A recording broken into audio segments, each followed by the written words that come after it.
ही किसो उन जो करया थो मुँह बयान जो थियो कुरान में आहे आया ख्वाब में हिकड़ी खलीलुल्लाह के हुक्म क्यों अल्लाह मालिक मुल्क जे कर तो कुर्बानी खुदा जी राह में थी सदा मकबूल तो दरगाह में हुक्म सा अल्लाह जे हजरत खलील सौटा कुर्बान कड़ा बदलील ताठियल बेरात जो सब सो कर तो कुर्बानी खलीलुल्लाह से गो सोठन मोटाया कुर्बान तय ताठियो ड्रे रात पण फरमान तय कर तो कुर्बानी खलीलुल्लाह थी थियो तॾे हैरान हो तैखे बुधी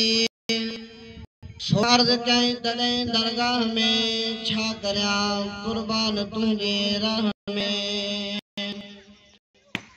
थी मदद हक जे तरफ खाहीरा पुट कर तू राह मुझी में फिदा याने इस्माइल के कुर्बान कर आहे जो प्यारो तुझो मुतबर थियो तरे तैयार खुद हजरत खलील हुक्म दे अल्लाह जे मालिक रब जलील घर जी बीबी के दे हिन पर चयो बुत कर इस्माइल जो साफ तो अब सा वेजार तय के खूब तर आई ढकाए पाक कपड़ा सर्वसर डेफणी वारम के उनजे तू आया विच कजल उनजी अखियुनि में दरमियान आऊं वठी उनके बाहिर थो वञा हुक्म मौजिब क्यों अमल बीबी उतां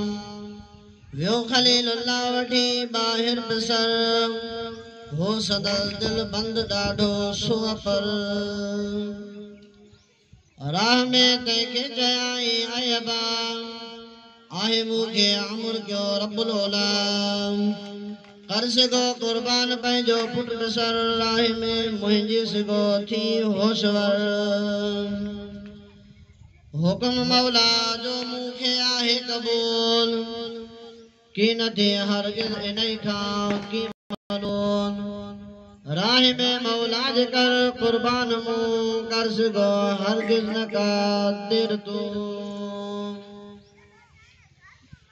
वड सिसी मुझी करे मूंखे फिदा हुक्म जंहिंजो आहे क्यों तोखे खुदा थियो घणो सुरहो ॿुधी खलीलुल्लाह कई तैयारी तंहिं तॾहिं कोहण संदी सो लगो काती खणी कोहण पिसर जोर सा तंहिंखे वहाए सर्वसर पर न वडियो की बि कुछ काती धरो क्यों खलीलुल्लाह वरी तंहिंखे तिखो पोइ तंहिंखे जोर सा वहायो खलील की न थे काती रवा बर इस्माइल पुट जो हजरत खलीलुल्लाह के रहम आखे थो अचे मुंहिंजे उते था ॾिसो मूंखे अखियुनि सां अयबा की न हथ तुंहिंजा हलनि मूं ते सिगा या खलीलुल्लाह खे ॿधो ऐं वरी काती के क्यों ॿीहर तिखो दिल करे पंहिंजी कमी मूंखे को हुक्म सां अल्लाह जे जल्दी करियो पोइ खलीलुल्लाह काती कई तिखी तंहिं छॾियो पंहिंजूं अखियूं ॿेई ॿधी